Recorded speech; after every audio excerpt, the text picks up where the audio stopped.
다 함께 주님 가르쳐 주신 기도 드리심으로 사순절 11번째 새벽 기도회를 시작하겠습니다. 하늘에 계신 우리 아버지여, 이름이 거룩히 여김을 받으시오며 나라의 임하옵시며 뜻이 하늘에서 이루어진 것 같이 땅에서도 이루어지이다. 오늘날 우리에게 일용할 양식을 주옵시고 우리가 우리에게 죄 지은 자를 사하여 준 것 같이 우리 죄를 사하여 주옵시고 우리를 시험에 들게 하지 마옵시고 다만 악에서 구하옵소서. 대개 나라와 권세와 영광이 아버지께 영원히 있사옵나이다. 아멘. 함께 찬송가 542장 구주 예수 의지함이 찬양하시겠습니다. 통일 찬송가는 340장입니다.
오늘 함께 나눌 말씀은 마가복음 5장 21절에서 43절 말씀입니다. 함께 읽도록 하겠습니다. 예수께서 배를 타시고 다시 맞은편으로 건너가시니 큰 무리가 그에게로 모이거늘 이에 바닷가에 계시더니 회당장 중에 하나인 야이로라 하는 이가 와서 예수를 보고 발 아래 엎드려 간곡히 구하여 이르되 내 어린 딸이 죽게 되었사오니 오셔서 그 위에 손을 얹으사 그로 구원을 받아 살게 하소서 하거늘 이에 그와 함께 가실새 큰 무리가 따라가며 애워싸 밀더라. 12해를 혈루증으로 앓아온 한 여자가 있어 많은 의사에게 많은 괴로움을 받았고 가진 것도 다 허비하였으되 아무 효용이 없고 도리어 더 중하였던 차에 예수의 소문을 듣고 무리 가운데 끼어 뒤로 와서 그의 옷에 손을 대니 이는 내가 그의 옷에만 손을 대어도 구원을 받으리라 생각함 일러라. 이에 그의 혈루 근원이 곧 마름에 병이 나온 줄을 몸에 깨달으니라. 예수께서 그 능력이 자기에게서 나간 줄을 곧 스스로 아시고 무리 가운데서 돌이켜 말씀하시되 누가 내 옷에 손을 대었느냐 하시니 제자들이 여짜오되 무리가 에워싸 미는 것을 보시며 누가 내게 손을 대었느냐 물으시나이까 하되 예수께서 이 일 행한 여자를 보려고 둘러보시니 여자가 자기에게 이루어진 일을 알고 두려워하여 떨며 와서 그 앞에 엎드려 모든 사실을 여쭈니 예수께서 이르시되 딸아 내 믿음이 너를 구원하였으니 평안히 가라 내 병에서 놓여 건강할지어다. 아직 예수께서 말씀하실 때에 회당장의 집에서 사람들이 와서 회당장에게 이르되 당신의 딸이 죽었나이다. 어찌하여 선생을 더 괴롭게 하나이까? 예수께서 그 하는 말을 곁에서 들으시고 회당장에게 이르시되 두려워하지 말고 믿기만 하라 하시고 베드로와 야고보와 야고보의 형제 요한 외에 아무도 따라옴을 허락하지 아니하시고 회당장의 집에 함께 가사 떠드는 것과 사람들이 울며 심히 통곡함을 보시고 들어가서 그들에게 이르시되 너희가 어찌하여 떠들며 우느냐 이 아이가 죽은 것이 아니라 잔다 하시니 그들이 비웃더라. 예수께서 그들을 다 내보내신 후에 아이의 부모와 또 자기와 함께 한 자들을 데리시고 아이 있는 곳에 들어가사 그 아이의 손을 잡고 이르시되 달리다굼 하시니 번역하면 곧 내가 네게 말하노니 소녀아 일어나라 하심이라. 소녀가 곧 일어나서 걸으니 나이가 12살이라. 사람들이 곧 크게 놀라고 놀라거늘 예수께서 이 일을 아무도 알지 못하게 하라고 그들을 많이 경계하시고 이에 소녀에게 먹을 것을 주라 하시니라. 아멘.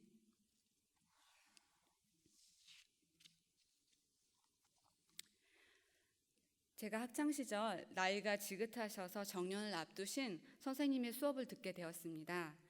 입시를 앞둔 학생들에게 선생님께서는 자신의 경험된 인생의 지혜를 알려주셨는데요. 시험에 합격하고 싶다면 최선을 다해라. 그리고 가능하다면 종교를 가져라.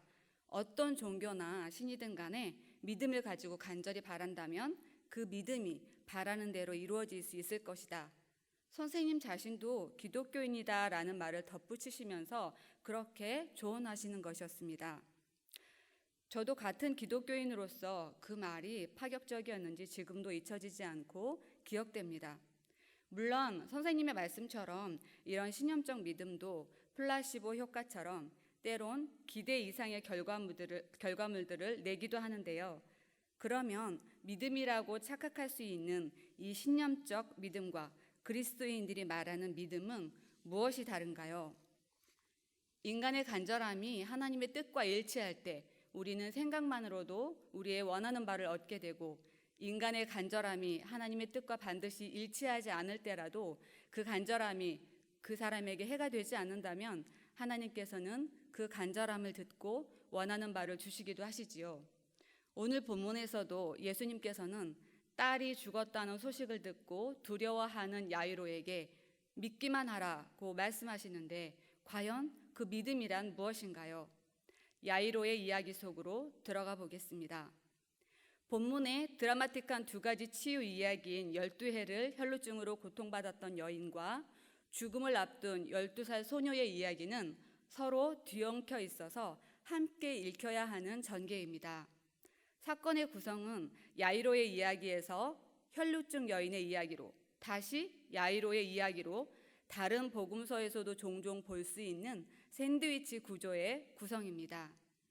이 두 인물은 사회적 종교적으로는 회당장인 남성의 신분과 정결법상 부정한 이름 없는 여성으로 경제적으로는 회당을 관리하는 부유한 관리자와 의료비로 재산을 탕진한 가난하고 소외된 여인으로 대비를 이루고 있고 한편으로는 혈루증을 앓게 된 지 12년 된 여인이며 12살이 된 소녀는 10이라는 숫자와 함께 질병과 죽음에 대한 두려움, 믿음, 구원에 대한 연결고리를 가지고 이 에피소드가 병치되어 있습니다. 회당장 야이로는 예수님께 죽어가는 자신의 딸을 고쳐주시기를 요청하였고 종교 활동에 참여할 수 없었던 이 부정한 여인은 그녀를 접촉하는 모든 자가 부정하게 되기 때문에 자신의 병을 숨기고 자신이 예수님을 만지는 것으로 고침을 받고자 했습니다. 여인은 필사적으로 예수님께 접근하여 예수님의 옷자락을 만지게 되고 이를 통해 예수님이 부정하게 된 것이 아니라 오히려 그녀가 깨끗해지게 되는 기적이 일어났습니다. 예수님은 능력이 자신에게서 나간 것을 아셨고 구원을 선포하시며 주도적이며 담대한 이 여인의 믿음을 칭찬하셨습니다. 이에 반해 딸에게 가는 것이 지체되어 속이 타들어가고 있었을 야이로는 혈루증보다 더 부정의 극치인 딸의 죽음이라는 결과를 얻게 됩니다. 그때 예수님께서는 두려워하는 야이로에게 너 봤지? 혈루증 여인의 믿음 하고 말씀하시듯 그에게 두려워 말라 하시며 믿음을 요구하십니다. 왜냐하면 혈루증 여인이 보여준 믿음이 바로 야이로의 딸이 살아나는 데 필요한 절대적인 요소가 되기 때문입니다. 예수님은 야이로에게 그 믿음을 요구하셨습니다. 이런 점에서 야이로의 딸 이야기 가운데 끼어 있는 혈루증 여인의 이야기는 이들 사건의 핵심이 되어집니다. 그렇다면 그 믿음은 어떤 믿음을 말하는 것일까요? 예수님의 옷자락을 만지면 자신이 반드시 나을 것이라는 확신을 말하는 것일까요? 답을 찾기 위해 우리는 문맥을 살펴보아야 합니다. 이 두 치유 사건은 4장 35절부터 5장 43절 가운데 나타나는 네 가지 기적 사건들, 즉 통랑을 잔잔케 하시고 거라사인 지방에 귀신 들린 자를 고치시고 오늘 본문에 나왔던 혈루증 여자가 고침을 받고 야이로의 딸이 살아나는 전개의 후반부에 해당되는 네 이야기 중 두 가지 사건들입니다. 이 네 가지 기적을 통해서 성경이 말하고자 하는 것은 예수께서 자연과 귀신과 질병과 죽음조차 다스리시는 권세를 가지신 하나님의 아들이심을 드러내는 것입니다. 또한 마가복음은 시작부터 예수님이 하나님의 아들임을 강조하며 계속해서 예수님이 하나님의 아들 그리스도이심을 여러 사건을 통해 증거하고 있습니다. 그러므로 예수님이 요구하시는 믿음, 혈루증 여인의 믿음이란 예수님에 대한 절대 신뢰를 뜻합니다. 하나님의 아들 예수님을 통해 역사하시는 하나님의 능력에 대한 전적인 믿음과 신뢰이며 이 능력에 대한 전적인 의존입니다. 또한 이 믿음은 궁극적으로 예수 그리스도를 믿음으로 영원한 생명을 주시겠다는 종말론적 구원과 연결되어지는 믿음입니다. 인간 자신이 원하는 바에 대해 믿음으로 이루어질 것을 믿는 것의 전제에는 그것을 이루실 분에 대한 신뢰가 우선되어집니다. 그리고 그것은 하나님의 뜻과 구원의 섭리 안에서 믿음으로 구할 때 이루어지는 것이지 맹목적 믿음으로 이루어지는 것은 아닙니다. 사도 바울도 질병의 가시를 위해 자신의 뜻을 믿음으로 간구했지만 그것이 하나님의 구원의 뜻과 일치하지 않았기 때문에 믿음대로 되지 않았습니다. 또한 믿음이란 인간이 생각하기에 이것이 하나님의 뜻인가 하고 비통해하며 당장에는 모순처럼 여겨지고 자신의 생각이 옳지 않다고 여겨질 때라도 궁극적으로는 또는 심지어 악으로부터도 선을 이루실 하나님을 믿는 것입니다. 궁극적 선을 이루시는 하나님이심을 우리가 알 수 있는 것은 성경과 우리 삶의 지난 날을 돌아보면 그것이 증명되어집니다. 그러니 이 믿음을 가진 자들에게 있어서 드라마틱한 삶의 우여곡절이 있을지라도 믿음의 시나리오의 결론은 결코 승리일 수밖에 없는 해피엔딩의 결말입니다. 실패한 것처럼 보였던 예수님의 결말이 실패가 아니라 하나님의 뜻 안에서 큰 영광의 승리였던 것처럼 말입니다. 어떤 상황에서든 하나님께서 우리에게 요구하시는 것은 두려움이 아니라 모든 것의 주관자 되시는 하나님을 믿는 신실한 믿음입니다. 만군의 여호와 하나님이 우리의 하나님, 아버지 하나님이 되심을 기억하고 하나님을 전적으로 신뢰하는 믿음이지요. 자칫 믿음과 동일시 될 수 있는 신념적 믿음은 동기 자체가 그리스도인들이 말하는 믿음과는 정령 구별됨을 보게 됩니다. 하나님께서는 자신의 성취를 위해 자신의 필요를 충족시키려는 의지의 심리적인 소산인 신념적 믿음이 아니라 하나님의 뜻을 구하고 복음과 율법에 순종하며 하나님의 뜻이 이루어질 것을 확신하는 믿음의 사람을 오늘도 찾고 계십니다. 하나님께서 찾으시는 그런 사람의 믿음은 너희가 내 안에 거하고 내 말이 너희 안에 거하면 무엇이든지 원하는 대로 구하라 그리하면 이루리라는 약속의 말씀대로 예수님의 능력을 불러일으키는 기폭제가 되어질 것입니다. 그러니 우리가 그런 진정한 믿음의 사람 되어 믿음의 시나리오대로 예수님처럼 승리하여 현재에도 종말에도 하나님 품 안에서 안식을 누릴 수 있게 되기를 간절히 소망합니다. 이 시간 함께 기도하기 원합니다. 우리의 믿음이 온실속에 갇혀버린 믿음이 아니라 예수님에 대한 절대 신뢰로 예수님의 능력을 움직이게 하는 살아 역동하는 믿음 되게 하여 주옵소서. 담임 목사님과 설림 목사님 영과 육의 강건함을 허락하시고 성령의 능력을 힘입어 백석대학교회와 백석학원을 주님의 지혜와 능력으로 이끌어갈 수 있도록 도와주옵소서.